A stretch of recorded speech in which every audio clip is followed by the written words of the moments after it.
tardes, Dios bendiga a todos, tengan una hermosa tarde, el Señor esté bendiciendo la vida de cada uno de ustedes. Amén. Es una bendición para mí estar aquí frente a ustedes. Esta es una congregación muy especial. Es una congregación en donde el Espíritu de Dios se está moviendo. Eso que tú sientes en tu corazón cuando estaba la alabanza al principio no eres tú. Ese es el Espíritu Santo, el cual te está redarguyendo en tu corazón. ¿Sí?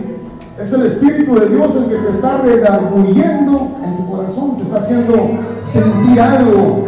Y ese algo es lavándote, lavándonos. Porque Él ha dicho en su palabra que viene por una iglesia sin arruga ni mancha. Imagínate la ropa cuando se está lavando en la lavadora. Se está moviendo. Las fibras de esa tela están sintiendo algo. Es lo mismo que sientes tú. Ese movimiento no eres tú, es el Espíritu. Gracias, Dios. Vamos a inclinar nuestro rostro y a cerrar nuestros ojos y vamos a hacer una oración. Yo te voy a pedir que si tú quieres unirte a mi oración, lo hagas. Y si no, con tus propias palabras, te des las gracias a Dios por este día. Amén. Padre, en el nombre de Jesús, venimos aquí esta tarde, Señor. Venimos a darte gracias por nuestra vida. Gracias por mi vida, Señor. Gracias por la vida de mis hermanos aquí presentes. Gracias por la vida de mis hermanas. Gracias, Señor, por el pueblo que tú estás preparando, por los levitas, Señor, porque te alaban y te adoran en espíritu y en verdad, tal y como tú lo has dicho, Señor, que tú andas buscando adoradores en espíritu y en verdad. Gracias, Señor, por este momento de regocijo. Gracias por este refrigerio, Señor. Ahora te rogamos, Padre, que así como la alabanza que dedicamos a ti, Señor, en honor y honra, así tú, Señor, permitas que tu palabra, Señor, entre a nuestro corazón y nos transforme, nos renueve, porque solamente, Señor, hemos estado convencidos y estamos convictos de que tu palabra es la que nos va a renovar, Señor. Tu palabra es la que va a transformar nuestra mentalidad, a transformar nuestro ser interior, a fortalecer nuestro espíritu, Señor. Por ello disponemos este momento. Mi carne, Señor, está dispuesta a servirte. Mi espíritu está dispuesto, Señor, a escucharte. Agudiza mi oído espiritual, abre mi intelecto espiritual, Señor, para recibir con alegría de corazón tu palabra. En el nombre de Jesús, a quien sea dado honor, la gloria y la honra por los siglos de los siglos. Amén. Hermanos, les voy a pedir que tomen asiento y quiero invitarles a que rompamos la tensión. Cuando el Señor le entregó al pueblo de Israel Jericó, el pueblo dio 7 vueltas alrededor de las murallas de Jericó. ¿Cómo se imaginan que eran esas murallas? Altísimas. ¿Por qué eran altísimas esas murallas? ¿No las escuché? Sí, pero ¿por qué? Bueno, ¿quiénes piensan ustedes que habían formado esas murallas? ¿No saben? ¿Mande? ¿Pero cómo eran? ¿Me podrías describir los habitantes de esa tierra cómo eran? Eran unos gigantes. Eran unos hombres de gran estatura. Así de que esos muros no tenían lo alto de esta estación, de esta finca, no se compara con lo alto de esas murallas. Eran unas murallas grandísimas, hechas por gigantes. Y para derrumbarlas tuvieron que dar 7 gritos. Hoy no vamos a dar 7, solo quiero que demos uno, pero bien. Es tu oportunidad para derrumbar las murallas que el gigante ha construido en tu vida. Así que vamos a dar este grito a las 3. 1, 2, 3.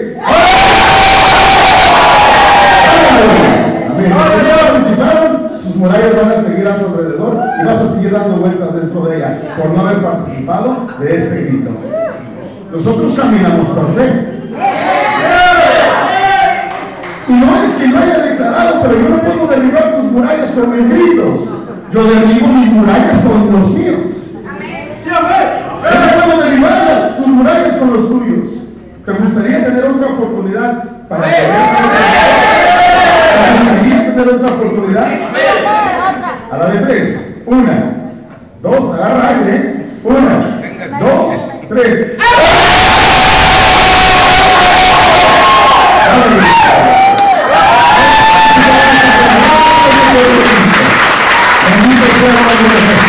Así es como se derriban las murallas, con valor, porque la verdad, tú pensarás que tú te detienes, pero no eres tú el que te detienes, es el enemigo el que te atora, es el enemigo el que no permite avanzar, y el enemigo tiene muchos nombres, pero ya Jesús lo ha derrotado, para que en realidad se manifieste la victoria de Jesús sobre tu vida. Tú tienes que dar señales de que en verdad Cristo está en tu vida. Y esas señales son a través de las acciones que tú haces. La vergüenza es un mal que le hace mucho daño a la humanidad, a tu humanidad, a tu persona. La vergüenza es parte del pecado. Por ello muchas veces nosotros no entendemos cómo librarnos del pecado, porque necesitamos deshacernos de esos gestos, de esos hábitos, como lo es la vergüenza. Vamos a abrir nuestra Biblia, por favor. Vamos a abrirla. Bueno, mi hermano, nuestra hermana nos invitó a darles parte de mi testimonio, y se los voy a dar porque creo que este testimonio va a edificar la vida de cada uno de ustedes. Vamos a abrir nuestra Biblia en el libro de los Proverbios, capítulo 18, versículo 13. Proverbios 18, versículo 13. A ver, dale lectura, amado, por favor. ¿Puedes darle lectura? 18, versículo 13. Mientras lo ven traburar.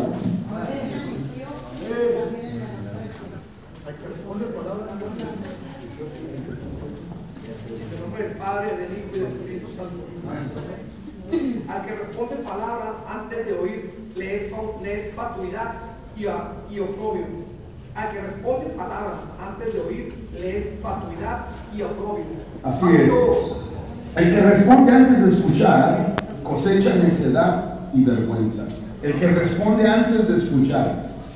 La palabra de Dios nos invita siempre a escuchar. Jesús en su palabra dice: tened cuidado de cómo oís. Ten mucho cuidado de cómo oyes, porque de acuerdo a como tú oigas, es que vas a interpretar una palabra. Y vamos a leer también Actos, el libro de los Hechos, capítulo 17, versículo 11. Hechos 17, 11. Amén. ¿Alguien que guste leerlo? Hechos 17, 11. Estos eran más nobles que los de Tesalónica, pues recibieron la palabra con mucha atención y todos los días examinaban las escrituras para ver si era cierto lo que se les anunciaba. Muy bien. Dice que esas personas habían sido personas más nobles de corazón. Y eso es lo que Dios quiere de nuestra vida: nobleza. Porque solamente siendo noble es como tú te vas a entregar a la lectura bíblica. Así como el Señor tiene este libro tan maravilloso para nosotros, también el mundo tiene otros libros que no son maravillosos para el hombre. Muchas personas hoy en día se sienten fracasadas, se entregan a las drogas, al alcohol, etc., al pecado. Y se entregan al pecado sin saber por qué. Hoy vas a saber por qué te entregas al pecado, a las drogas, al pecado, etc. Muchas veces nosotros, cuando éramos unos infantes, teníamos sueños, aspiraciones, anhelos. Y esos anhelos se te fueron truncando, se te fueron cerrando las puertas. No lograste realizar los deseos de ir a la universidad, fracasaron los intentos. No terminaste tus estudios, hubo un fracaso ahí. Y muchas veces eso trae a la vida del ser humano desaliento. Es decir, debilidad de espíritu. En el mundo es desaliento. Pero en el mundo espiritual, que es en el mundo donde ahora vivimos, se llama debilidad espiritual. Hay muchas personas que están enfermas del espíritu sin saber que están enfermas del espíritu. Una persona cuando tiene anemia, ¿es una persona sana? Es una persona enferma. Pues también el espíritu sufre anemia. Por ello Jesús dice, no solo de pan vivirá el hombre, sino también de toda palabra que sale de la boca de Dios. Eso nos da a entender que también nuestro espíritu manifiesta necesidades, como la necesidad de traer un calzado, la necesidad de traer una vestimenta, la necesidad de traer un saco, una chamarra o una camisa, la necesidad de traer una gorra. Amén. Bueno, ¿cómo podemos vestir al espíritu? Con el evangelio. Con el evangelio es la vestimenta. El evangelio es la vestimenta del espíritu. Por eso dice a estar prestos con el calzado del evangelio, con la coraza, con el cinturón, con el yelmo. El yelmo es la gorra, es el casco, es la espada también. ¿Me explico? Entonces, si tú no tienes a tu espíritu fortalecido, es porque no estás alimentándote con la palabra de Dios.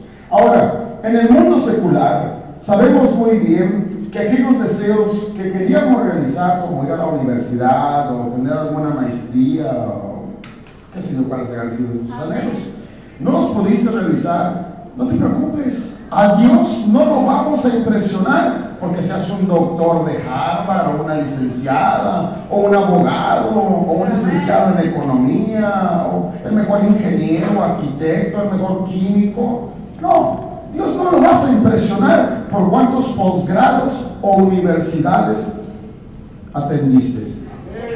Vas a llamar la atención de Dios cuando tú te llenes de esto. Porque ahora nosotros ya no vivimos en el mundo.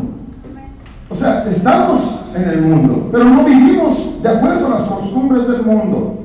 Ahora, si tú quieres llegar a ser alguien, tienes que empezar la carrera que has empezado. Y la carrera que tú has empezado es la carrera que Cristo te mandó que empezaras. ¿Quién de ustedes ha recibido el llamado? Levanta la mano. Levanta la mano si has recibido el llamado de Jesús. No te dé pena, no te dé vergüenza. Aquí tenemos que quitarnos la vergüenza. Levanta tu mano.